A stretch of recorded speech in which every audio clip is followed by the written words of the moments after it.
Lights. Music. Let's get Christmassy.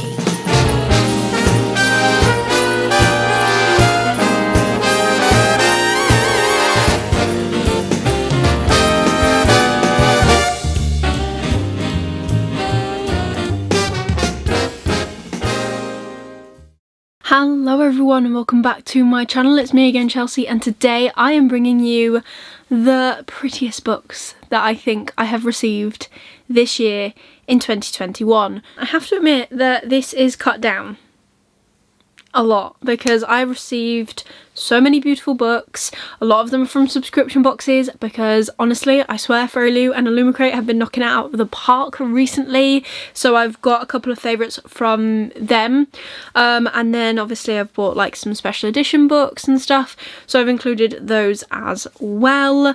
So I'm not really going to go into necessarily what every book is about. We are literally just here to marvel at what books can look like and how beautiful they can be. So I apologise. I will link them down below for you from Goodreads so that you can see what they're about. Some of them you should know. I think most of these are very hyped books. Maybe a couple aren't so hyped. I know one is definitely, one, underrated in my opinion, and two, like, he's an indie author. Don't know if you can guess who I'm on about currently, but yeah. And I do also know that there are going to be more stunning books coming my way before the end of the year, but I need to get this filmed. This is part of the 12 days of Christmas. I hope you're enjoying it so far. I am certainly enjoying filming these videos, so let's cut the rambling and let's look at how beautiful these books are. We're going to start with, it's not a duology because they're not in the same universe, but they're two books that I bought from Illumicrate. One came out last year and was so hyped, everyone loved it. I read it, I really enjoyed it, I want to reread it physically. And the other is one that came out this year. Any guesses? It is the TJ Klune books. So this is The House in the Cerulean Sea. This is the one that I read last year and it's stunning. So not only do we obviously have the stunning cover, which is standard anyways, but we have these edges which carry on the book, which is beautiful in of itself. And then we take the dust jacket off. So here we have it with the dust jacket off. So we have got this lovely house on like a hill. So this is obviously the house that is featured within the book. If you look closely, if my camera will focus, it's like on the edge of a precipice. It's the massive house and the tower. It's got all of this greenery on it, and then we have the spine that carries on, and then we have just the back, which features like a woodland kind of scene, which is beautiful. We have these end papers, and of course, as most of these, if not all of these are, it is signed. So number one is obviously very pretty, very stunning. You can display this book with or without the dust jacket. I'm so glad that I got both of these books. I'm gutted there have been a couple of special editions that I missed out on because I thought maybe they wouldn't sell out as fast. And they did because I was waiting on some money. But, you know, maybe I just need to start saving some more money for my book obsession. But I love this first one. And let's look at Under the Whispering Door. So, Under the Whispering Door, this is the standard cover, I believe. I could be wrong. But here is the cover. And obviously we have like the standard spine and everything. And the edges of this are trees, which kind of fall in line with the front cover. And then we take the dust jacket off of this one. And we have another Under the Dust Jacket cover. I don't really know what these are called, but it's like printing directly onto the book itself. We have this lovely house, which is, I'm guessing, the tea room that is featured in the book. The edges carry on round, and then we have this with this sign on the back, which is the name of the tea room. Obviously sprayed top and bottom. And the end papers also feature trees, so very, very cool. And once again, it's also signed. So another beautiful book, again another book that you can display with or without the dust jacket, completely up to yourselves, but oh my goodness, this is stunning. I will say as well, please bear in mind that these books aren't rated in any particular order. I just kind of wanted to marvel at some of the beauty that has come out of book boxes this year, and some that haven't necessarily come out of book boxes but have either been like reimagined or what can just be done with a standard book, which I think is incredible. Next, I'm going to move on to the books that I've got in my subscription boxes. So book number 1 is Once Upon a Broken Heart. I have also got the Waterstones edition of this, and it is stunning in its own right. But I wanted to show off this one because the cover has changed colour. We have pink sprayed edges and this pink with stenciled edges there. And that is obviously not all, because it's never all, is it? So first off, here are the end papers. Just stunning. Guessing these are characters from within the book. I'm yet to read this book. I've had this for a little while. It's also signed. And then we have the foiling. So this is a Fairy Loot exclusive. We have this foiling all of the way around, which is stunning. So the spine just says The Ballad of the Archer and the Fox, and that is also what it says on the front. And then, like usual with Fairy Loot, not only do we have that, we have artwork, and this is a paper craft done by Rosie Thorns. I know this because I follow her on Instagram. So she's one of the few artists that I can actually recognise by sight. Most of the time I can't because I'm terrible, but I think it's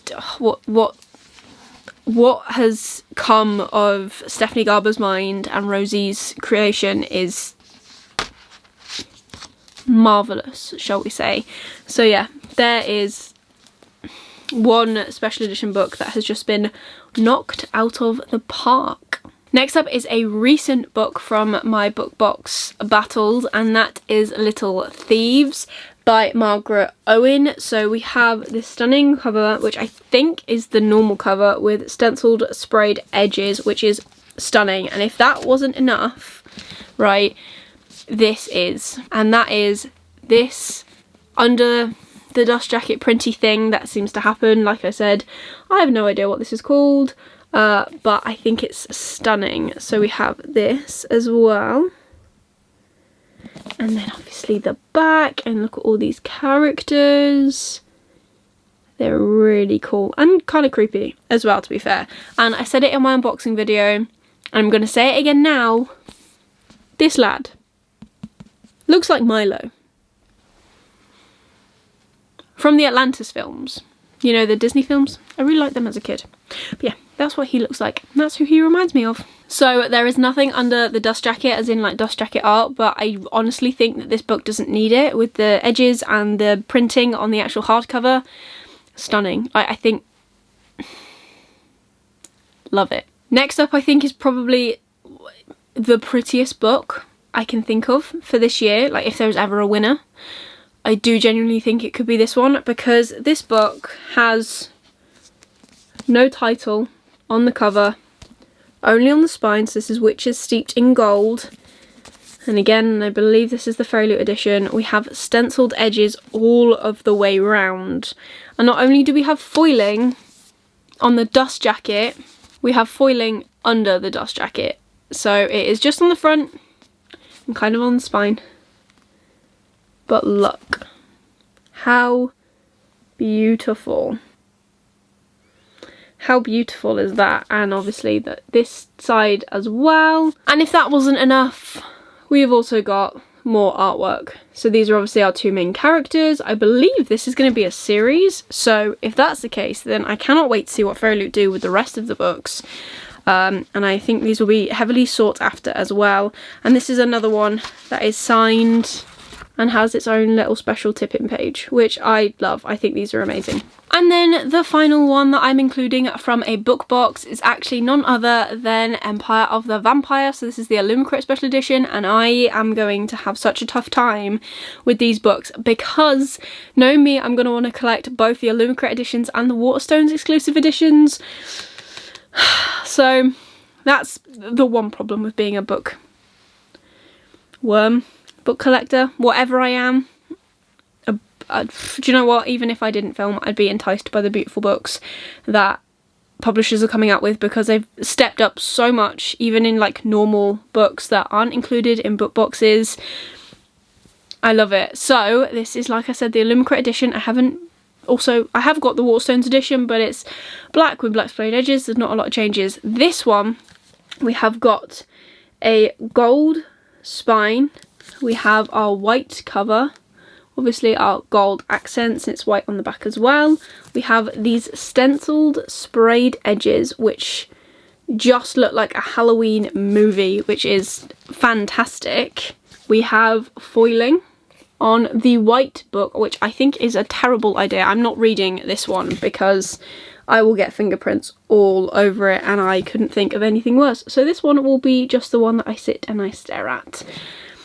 I know that a lot of the different books come with different sigils, emblems of the different families. So this is Voss, and then I believe the Waterstones one is like De Leon, I think. And then this is the exclusive end papers that are also where Jay has signed. Stunning. Now, this wouldn't be a me video without including this book, because I talk about it all the time. And I'm sure most of you are fed up of hearing me talk about it. But I think we should bring light to the stunning books that indie authors are bringing out. So, I've also included Ryan Carhill's Of Blood and Fire. This is the first book in the series. Again, I don't know how many books are coming out in this series, but I've also been given an ARC. I keep mentioning this. I will read it. I need to start that as soon as possible. And I've also got The Fall, which is the novella, and I've pre-ordered a numbered edition of the Of Darkness and Light book, which is the one that I've got an ARC for. But if this wasn't enough, this amazing artwork on the actual dust jacket, we also have under the dust jacket art, which for an indie book printing is incredible. Obviously I bought this from the Broken Binding. I believe they're still available. I don't know if they're gonna have the same tip-in pages. So this is what's under the dust jacket. These books feel beautiful. They're matte, they're so soft. Absolutely love them. And then the back just has this quote on it, which just says, "He bleeds like any man and bleed he will." And like I said, because this is a signed edition and I don't know how many of these are available, it's also signed with these like special edition tip-in pages, especially for the Broken Binding. So love that for me. I love this book. It's 5 stars. If you haven't heard anything about this from me, you really should. Check out my vlogs. I believe it's titled like "This is my new favourite series." I'll try and link it up here for you. Check it out. Check out that vlog. Show my past content some love, but also just listen to me ramble on about this book, because ramble I do, but it's worth it. This book is worth it, and this is the longest I've spoken about any book, so I need to stop showing my bias right now. And the final book that I'm including in this list, so it doesn't get out of hand, the 8th and final book, is this edition of Dune. So this is the Waterstones exclusive. It's got an exclusive foreword in it. They've made it purple. It's very shiny and stunning, which I love. I love that it's got quotes on the back. These sprayed edges are insane. These are like Empire of the Vampire Illumicrate level insane. Like, look at the detail on those dunes, however you want to say it. I don't know. I kind of switch between Dune and June, depending on my mood, actually, I think. It's also got a ribbon bookmark in it and these stunning end papers, which I cannot get over. And then we have this long quote on the spine, which I don't really think my camera will pick up, so I shall read it to you. It says, "I must not fear. Fear is the mind killer. Fear is the little death that brings total obliteration. I will face my fear. I will permit it to pass over me and through me. And when it has gone past, I will turn the inner eye to see its path. Where the fear has gone, there will be nothing. Only I will remain." I'll be enjoying my dramatic reading of that, but I also love that it's like purple. It's quite nice. So yeah, there is my 8th gorgeous book. So there you go. There are 8 of my most gorgeous books that I think I have had this year. This list could have been longer. I have cut it down considerably, and I've also cut it down because I was going to include 3 other books that I've unboxed recently, but I haven't uploaded the unboxing yet. That is coming later on during my 12 days of Christmas. I believe that'll be up like 2 or 3 days before Christmas, because it's an unboxing and I'm trying to include all of those closer to Christmas, because why not? You'll be seeing some of these books again again closer to Christmas or in other videos, because, you know, my gorgeous books kind of appear in other videos, as they should. They should get as much screen time as possible. But that is everything for today's video. I really hope you enjoyed it. Please give it a like if you did. Leave me a comment down below what is the most gorgeous book you have bought, or you've been sent, or you've found. Let me know in the comments down below. And if you do not want to leave me a comment, you just want to leave me an emoji, leave me the sparkle emoji, because all of these are stunning. And I feel like that emoji just kind of signifies beauty. I don't know, I could be talking rubbish, but that's just me. And if you want to see more of me, please consider subscribing down below and ringing that notification bell so you get notified every single time I upload new content. We are in my 12 days of Christmas, so there will be a video going up every single night up until Christmas Eve, with Christmas Eve being my final video. And it is a really fun collab that I am so excited to show you all. I'm excited. It should be good. I know it's going to be good. It's going to be great. And if you want to see more of my bookish content after Christmas, I usually upload on a Wednesday and on a Sunday, so be sure to stick around for more bookish content from me. Even after Christmas, I have more things coming. But otherwise, that is everything for today's video. I hope you're having an amazing day, and I'll see you tomorrow for another video. Bye.